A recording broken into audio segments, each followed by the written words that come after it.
Just happen because you happen to go to Bible study once in a while. It happens when we're intentional about saying, God, I'm going to build this into my life because I want to connect with you better.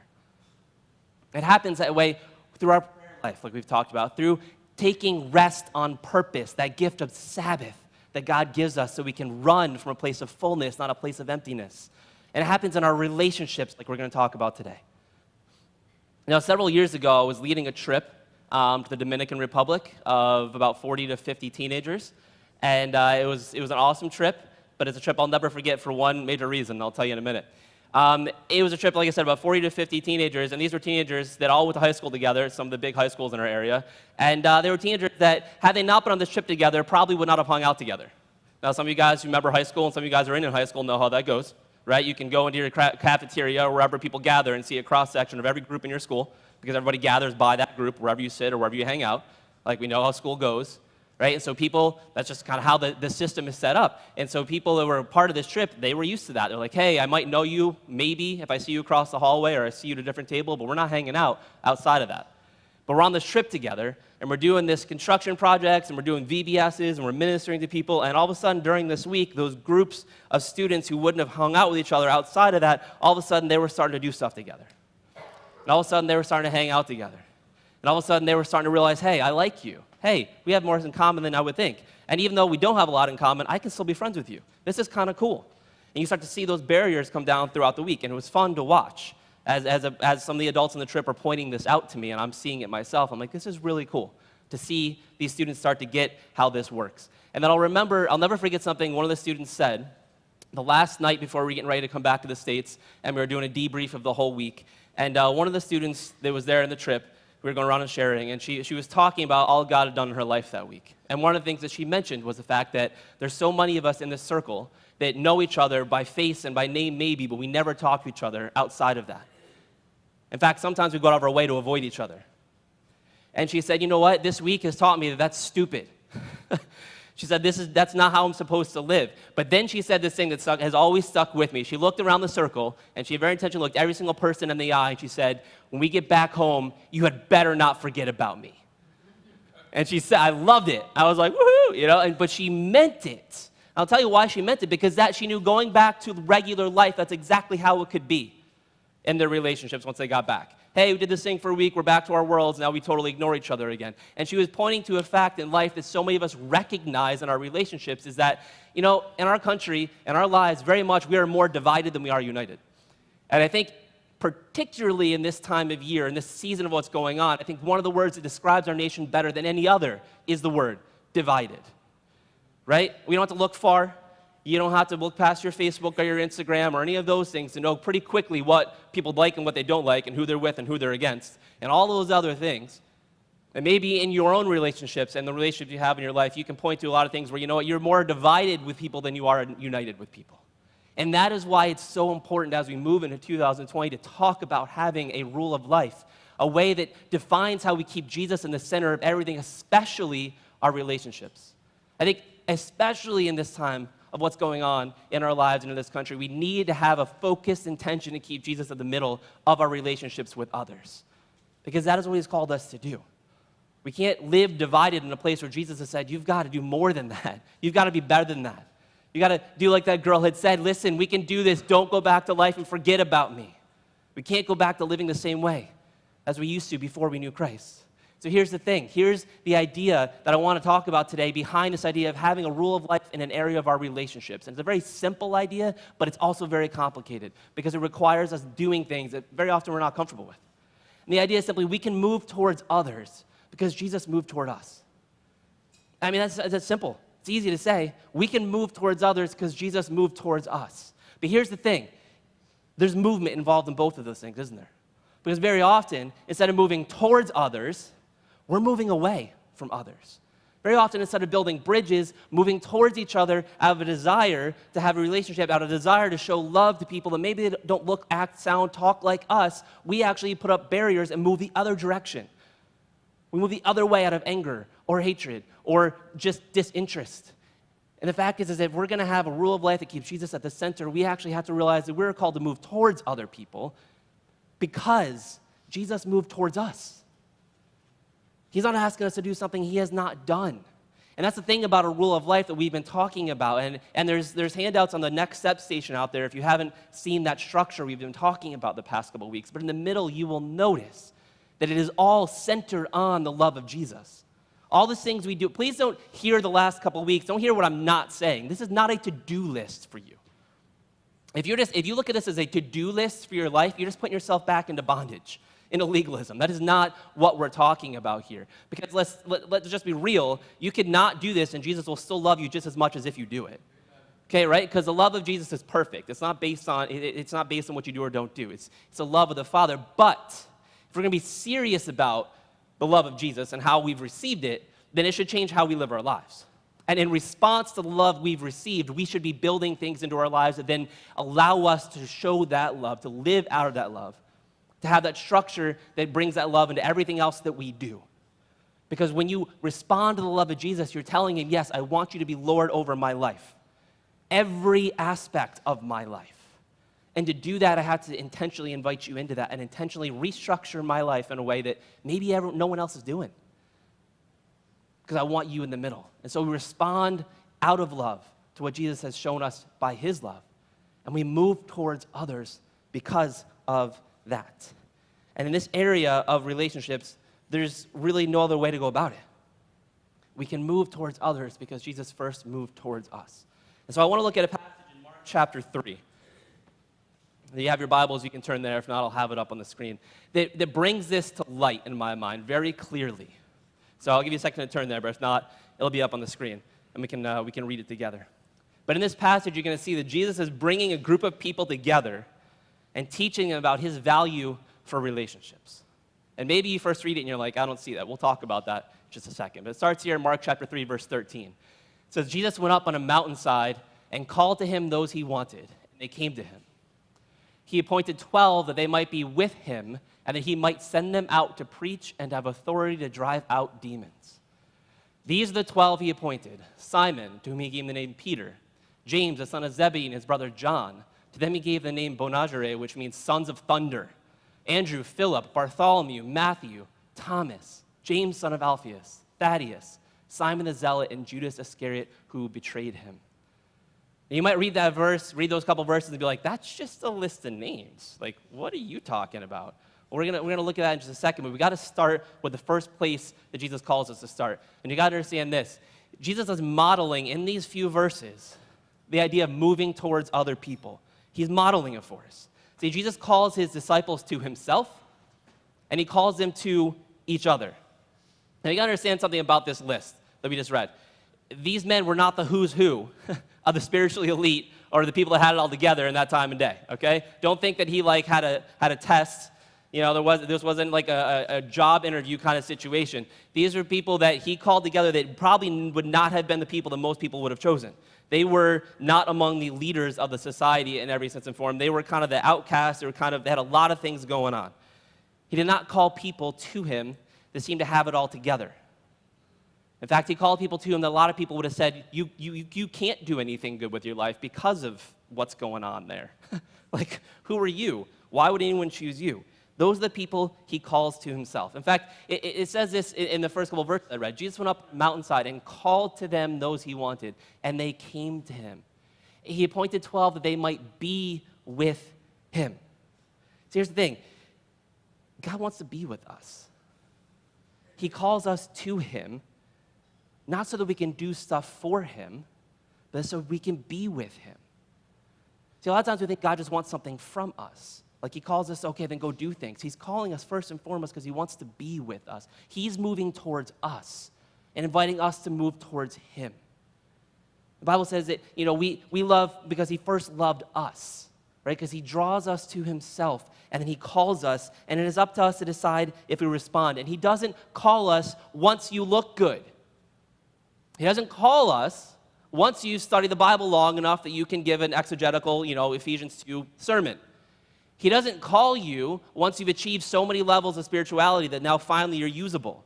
Do you see that anywhere? No. None of these guys had that. He calls us as we are because he loves us as we are, but he doesn't want to leave us that way. But first and foremost, he calls us because he wants to be with us. You got to start there with understanding Jesus' approach and value for relationship. It starts with presence. It starts with being. It starts with being connected. And we see this in this passage. He called them and appointed them that they might be with him. God is moving towards his disciples. Now here's the thing about it. Jesus called them and they came. Many times, if we're honest in our life, Jesus is calling, we're not coming. Right? I mean, that's just the truth in our lives. Jesus is calling to us. Jesus is calling, and we're not coming. That's the beautiful thing about Christianity. See, religion very much teaches us that we have to go out there and call to God, and we have to earn our way for him to maybe hear us. The gospel is the fact that Jesus is calling us, and we have to choose to respond. It's not about us getting to him. He's coming to us and saying, I'm inviting you to be with me. Will you come and be with me? Because all of our relationships flow out of that being with him, if you want to have healthy ones. Now, you don't care about having healthy relationships, just keep going right on doing what you're doing. Right? Because we all know that on our own, we pretty much will screw most of those up. Because on our own, we're going to live for ourselves. We're going to live for the things we want, and when the person we're in a relationship with or the community that we're a part of stops meeting those needs, we move on to somebody or something else. That's just the way we are wired. Without Jesus in the center, we're selfish relationship people. Got to start there. At least be honest with that, right? Like I know it's the truth for me. But Jesus invites us to something different.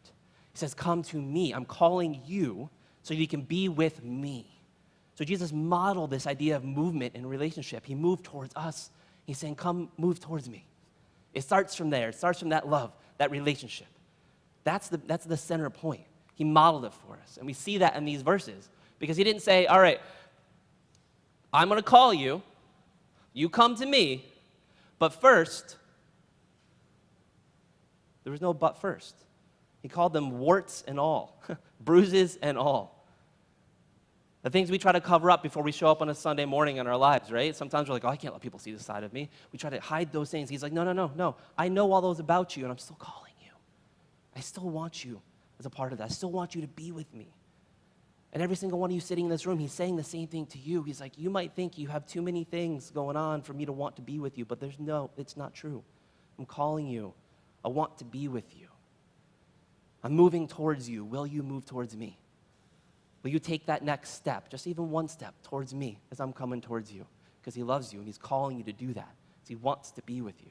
So Jesus modeled this. But then he also did this thing where he calls us to kingdom relationships for our good and for his glory. See, Jesus puts us into relationships. He puts us into community for a purpose. See, it's very easy for those of us in church, who've grown up in church or been around Christianity, to assume that it's just about moving towards God. That what we just talked about, that it's just about that. That it's just about you accepting Jesus and moving towards him and moving into a relationship with him. That's all Christianity is, but that's not where it stops. It's where it starts, but it's also about moving towards each other. It's about living in kingdom community and moving towards each other in those things. It doesn't just stop with us. See, we kind of have this evangelical problem, I think, sometimes. If you've grown up in the church a lot of times, where we have this idea that our relationship with Jesus is just private. And so it's all about us keeping it to ourselves and doing our thing. But here's the thing about our relationship with Jesus. It's supposed to be personal, but it's never supposed to be private.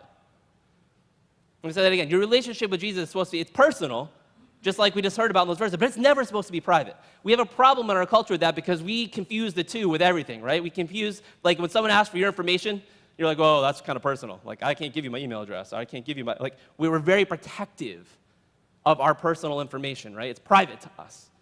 We have this privacy concern with all the, especially in a culture of like, WikiLeaks and hacking and all the things that you're like, this company got hacked and your information's out there again. We have all these cybersecurity threats out there that we're living in this, everything, keep it private, keep it private, keep it private.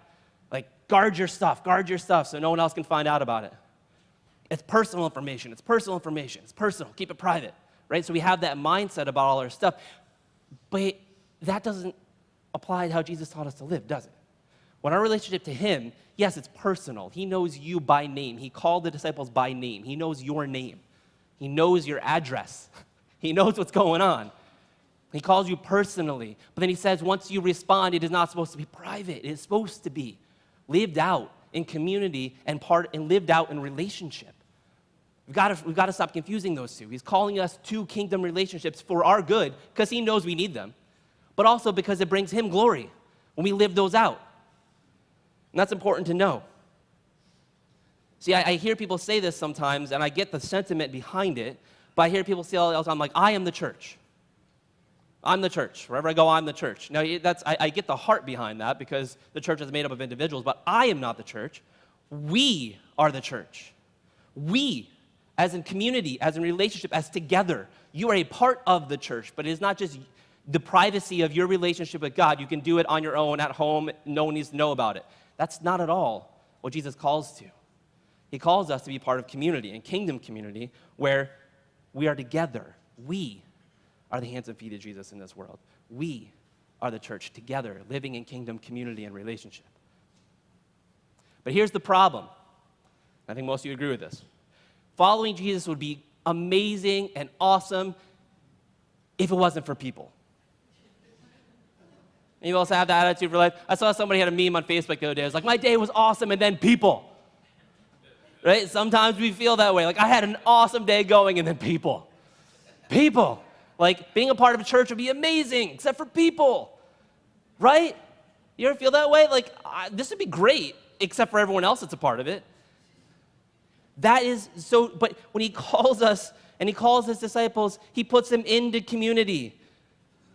And when you read this list of guys that he called to himself, you have to understand that these were 12 guys that never would have been caught dead hanging out with each other outside of this.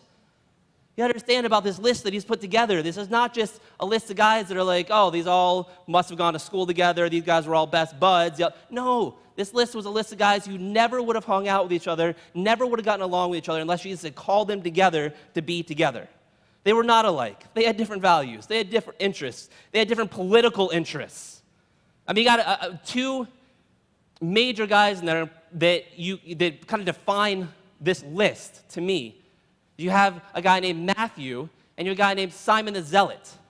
You understand how different these two dudes were, okay? Listen, Matthew made most of his money dishonestly overcharging his own people taxes, okay? Matthew was a tax collector. Simon protested taxes, all right? Matthew worked for the Romans. He worked for the people of the government oppressing his own people. Simon rebelled against the Roman authority and Roman government. Okay, Matthew made money taking the stuff that wasn't his, overcharging his people. Now, I know we're in tax season, so maybe you guys are relating to this a little bit more than normal. But Matthew charged his own people more than he should, and took money working for the man. And Simon tried to get people to rebel and kill people like Matthew. Like, it's crazy, right? That was the type of guys he's calling together. This would be like trying to get Donald Trump and Nancy Pelosi on the same team, working together right now. If you're into politics at all, just totally different places, totally opposite views, and he's calling them together to be on the same team. See, guys, we got to work this out. We got to work together. You had all kinds of different personalities on this. You got James and John, sons of thunder, right? That's kind of a cool name if you think about it. I mean, it sounds like a WWE name. Like, you got the sons of thunder coming in, right? Like, but why? Because they were hot-headed guys. They were people who were like, man, there's a story. Jesus left the town one time, and they didn't respond to him the way they thought, and so they get outside the town, and James and John are like, Jesus, let us call down fire on these guys and burn the whole town. Jesus is like, oh, let's love your enthusiasm, guys, but let's slow your roll. We're not firebombing any towns just because they didn't respond the way I wanted them to, all right? But that's the kind of guys these were. They were not the peaceful, like, sometimes we think they just sat around and, okay, Jesus, tell me, oh, fair. No. These guys were very different. There was hotheads and there was cowards in there, and you have people who were like against the government. This is a mixed group of people. You don't think there was fights and problems and all this stuff going on? But Jesus called these guys into this kingdom community to show us his values for community, show us his values for relationship and what they should look like, because we're called to move towards each other because of him, to move towards each other. See, Jesus brings people together differently than we do. A lot of times, we like to hang out with people that look like us, think the same way, or at least agree with a lot of the stuff we would agree with, that sort of stuff. We like to hang out, we kind of form our groups that way, sort of like an echo chamber of just kind of our same ideas that, we talk about the same stuff and we all get along. That's how we tend to bring ourselves together with people. But Jesus was about bringing people from all over the world, from all walks of life, together and have them live life, have them work together. It's part of a kingdom community. Jesus, in other words, intentionally and purposefully created a very difficult community. He intentionally and purposefully called us into something that he knew would be difficult to accomplish. You ever think about that? He knew what he was doing, and he knew it would be hard. He knew it would take a requirement from us that very often we don't want to give, things we don't want to do. Because to work together, to be a part of that community, means you have to move towards someone who may not think the way you think about certain things. You might have to worship next to somebody who voted differently than you did. You might have to sing next to somebody who looks different than you, who has come from a different background, who doesn't have all the same socioeconomic status that you do, or just whatever. He's calling us together to say, guys, this is different because you know what? When you came to me, I invited you to be part of a different kind of family. Because in Jesus, we talked about 2 Corinthians 5:17, there's new creation. And part of that new creation is new family, a new sense of family and what that should look like. A family that represents the world. Because we are, as a church, as believers, we don't gather together the same way the world gathers together. We don't gather together based on looking the same, sounding the same, being from the same place, having the same mindset about stuff. We gather together around Jesus. That's the center. Because Jesus very often likes to gather people together who have very little in common. Now listen, some of you guys are friends on Facebook and Instagram. I know you see how different you are from each other. Like, we're like, you don't have to look very far to see how often we think differently and we act, like, that's okay, we see that. We are called to be a different kind of family. We're called to move towards each other despite those things. Just like this group that he put together, this is the model of Jesus' values for how we are to relate as kingdom people in a world that will tell you that's insane and impossible. The church is supposed to be counterculture. What we're called to be a part of is supposed to look different than the world. It's supposed to make people go, that shouldn't work anywhere else. Why does it work there? How can people from all over the country, all over the world get together, people who didn't think this way, people who like different sports teams, people who like different things, how can that work? How can they actually like each other? How can they look past their differences and enjoy each other's company when they don't split into little groups of what they all get along with each other about? How does that work? It works because of Jesus. It works because he's called us to something greater. He's called us into a different type of family. He's called us to move towards each other because he's moved towards us. And he gives us the strength to look past that nonsense and say, I see Jesus in you. And so we can be together. You're here for the same reasons. You might not even know, we have all kinds of different things apart from each other, but I can worship next to you because Jesus. And I can set aside my differences from you because Jesus. Because he's at the middle. Now let me tell you, that doesn't happen all the time in church. That doesn't happen all the time as far as how we live our lives, even with other people, does it? In fact, there's been, unfortunately, heartbreaking seasons within church that has been the exact opposite of how churches have been established and built. And there have been seasons where the people have recognized, well, we can build a church pretty quickly if you just get people together who look the same, sound the same, have the same socioeconomic status, and we can grow that thing pretty quick. And that's happened. But I think it breaks Jesus' heart when we approach the world that way, when we approach church growth that way, because that's not what he had in mind for his kingdom and for his family to look like on this earth. He's called us to be something greater than that.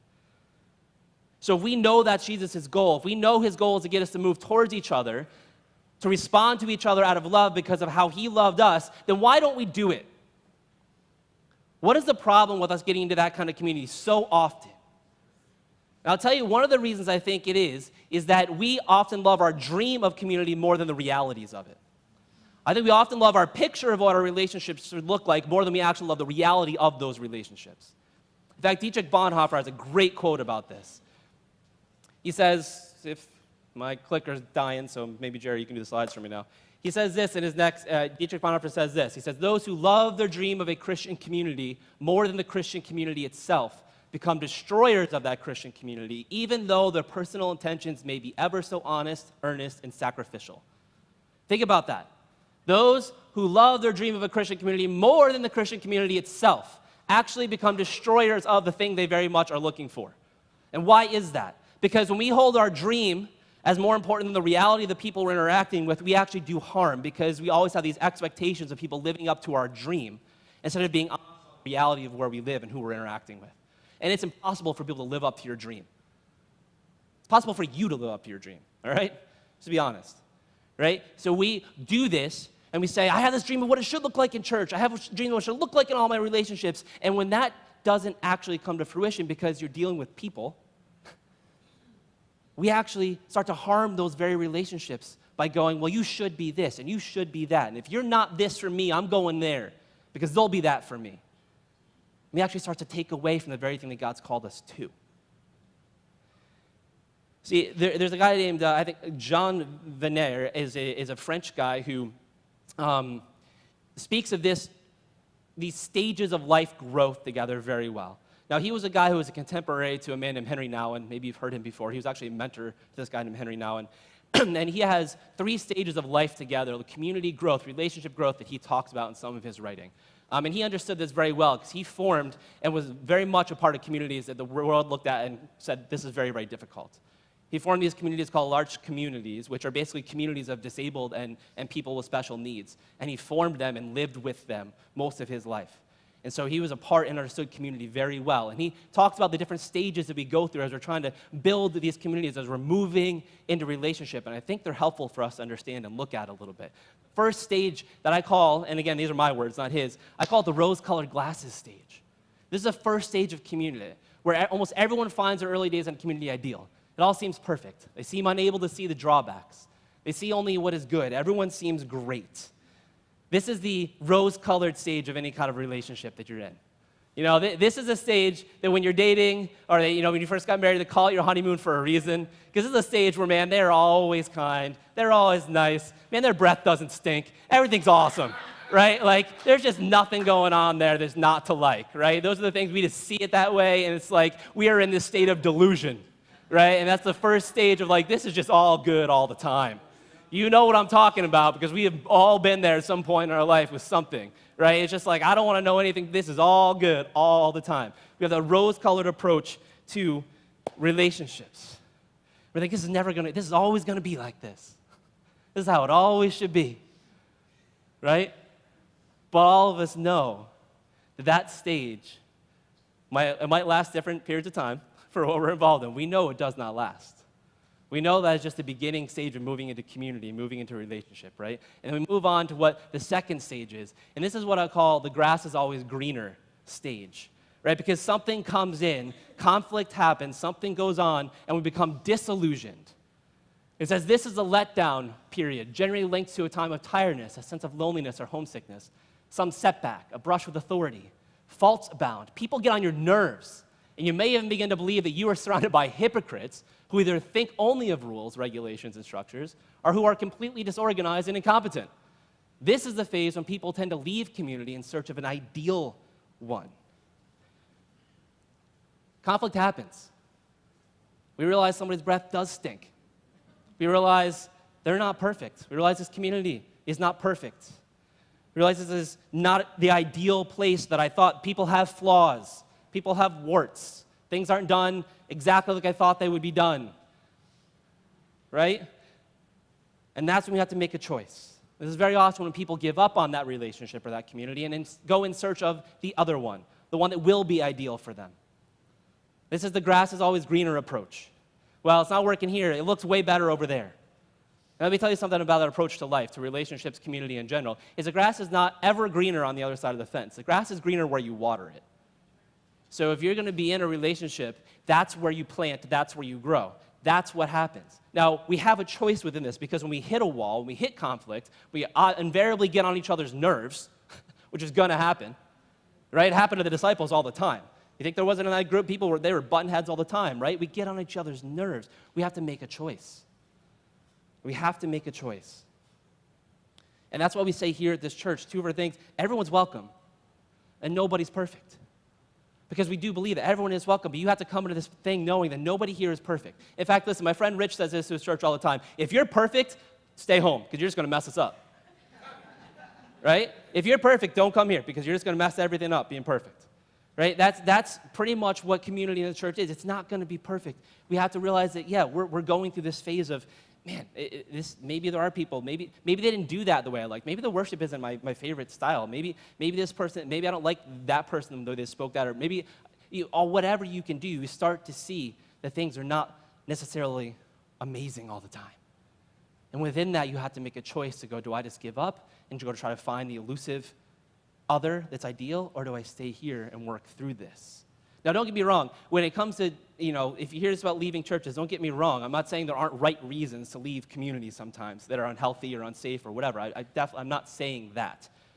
But I am saying that a lot of times we have this idea of the other, the other side of the fence that'll be nice, the other relationship, that'll be better. This is the phase when you hear about so many people's relationships breaking up or people moving on just because, it got hard. But if we can fight through this stage, or we can come to a realization this is normal, we can move on to the third stage, and that is the commitment stage. It's the second, and once we move through that second stage, people enter this phase, one of genuine commitment. In this phase, members of the community are no longer saints or devils, but people each a mixture of good and bad, darkness and light, each growing and each with their own hope. It is at this time of realism that people put their roots down. The community is neither heaven nor hell, but planted firmly on earth. This is the kind of community and relationship that God calls us to move towards with each other. There's not going to be any rose-colored glasses. There's going to be people, there's going to be mistakes, there's going to be things that are going to be hard, but we're going to move towards each other, realizing that we're people, realizing that there's a mixture of both in everything that we do. When we mess up, when we do something wrong, when we head the wrong direction, we repent, and we turn around. When we do something awesome, we celebrate. But it's a mixture. And it's a commitment to say, I realize that we're planted on earth. It's not one or the other. We are part of a community that has people with warts in it, people with things that are not nice in it, people with things that don't always agree with me in it, people that look different than me, people that we're part of a kingdom community where God says, yeah, it should look different. It should. And he calls us to that. And that's the third kind of thing. That's the third stage of Jesus. That's his value for relationship that he says, how are you building that kind of relationship values into your life to represent him? To move towards other people because of how he moved towards you. We can't spend all of our time chasing the honeymoon phase. Often we do. Because in the honeymoon phase, it's the least painful phase. Everything's always great. But here's the thing with that is once that honeymoon phase is over, wherever else you go, you're going to find people with warts. You're going to find things that are not good. And then you can choose to move on to the next one. And the next thing you know, you're in an endless cycle of always moving and never having any solid relationships. We can't do that and have healthy relationships. He's calling us to something greater. So what does that look like? What does that look like? I want to give you a couple examples as we close that have been part of my personal rule of life in this area over the years. Now, these are not exhaustive at all and shouldn't be copied by you. This is something you need to spend time with praying about the Lord, because these ideas of building in your life, first and foremost, is a prayer list. It is something you do by coming up with prayer. All right? So on there you'll see date nights with my wife once or twice a month. That's important. So moving towards each other, I want to be moving towards my spouse all the time, okay? I want to know that she is, as my friend calls it, she's my first neighbor. It says, love your neighbor as yourself. My wife is my first neighbor, right? I want to move towards her and do that. You might not be married. That's okay. It doesn't have to be date nights with a spouse. It can be date nights with a friend who's good for you. It can be somebody you're but moving towards people. I want to make sure I'm moving towards my wife as part of it. Weekly family time with my kids. That's important to me. I want to be moving towards my kids as their father all the time and showing them the love of Jesus because how much he's put in me to love them. I want to make sure that's a part of what I build into my rhythm of relationship. Okay? Monthly time spent with other pastors, people that are going to challenge me to move towards God, people that are going to challenge me to move towards them in ministry.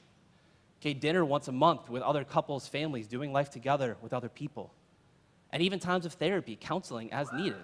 I will tell you that listen, we have this stigma that you can't admit you need help with stuff. That's just dumb.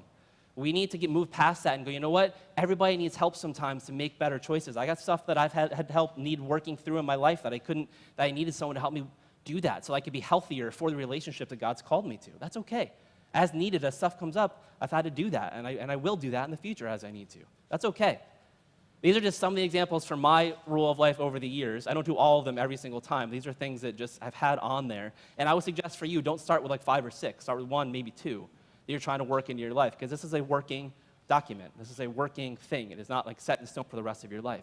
It's supposed to grow and transform as you grow.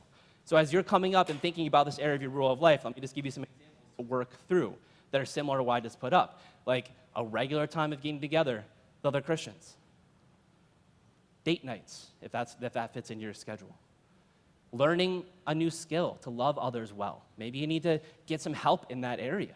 That Right Now media that we talked about and introduced last week, if you weren't here, that is a resource for all of us in the church to have.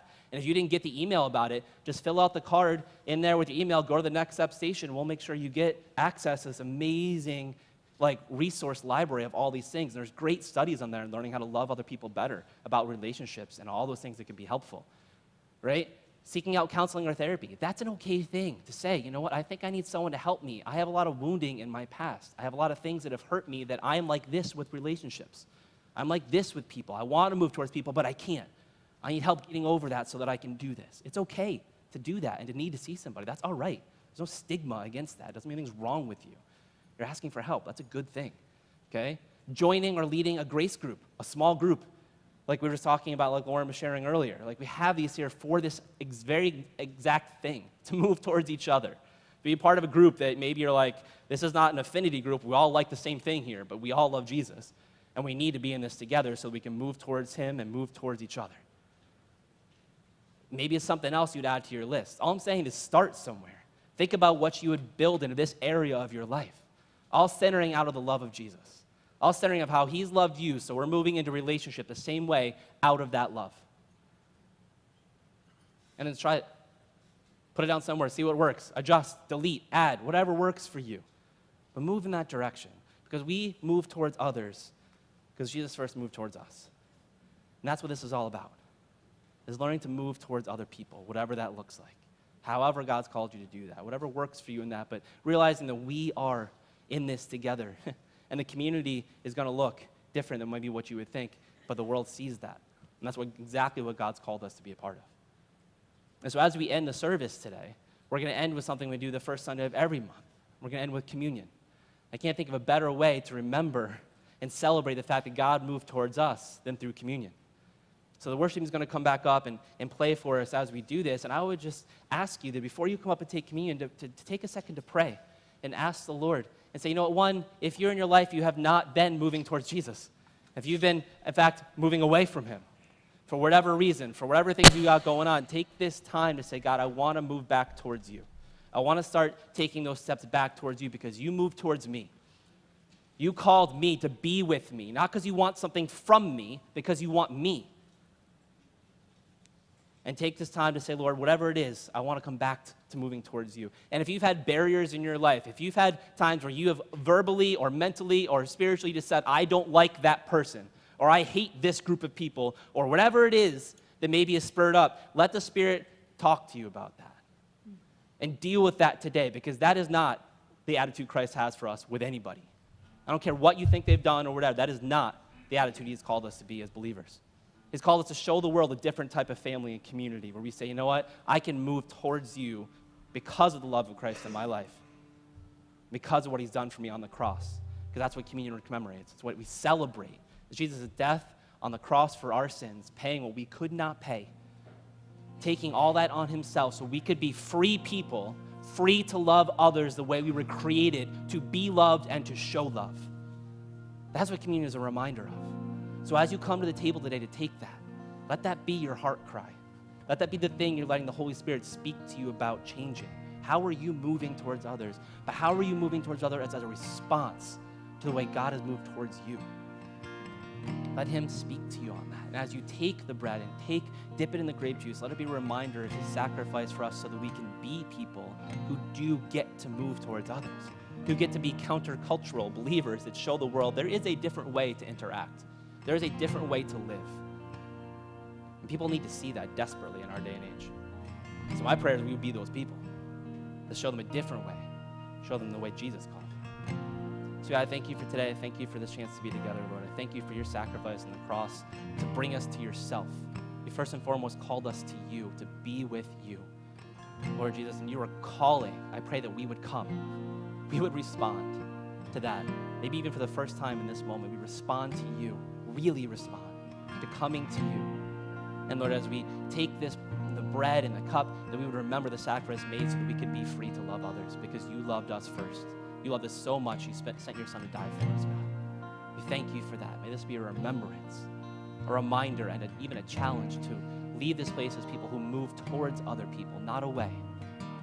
We set a different standard because we're part of a different type of family because of you and your sacrifice.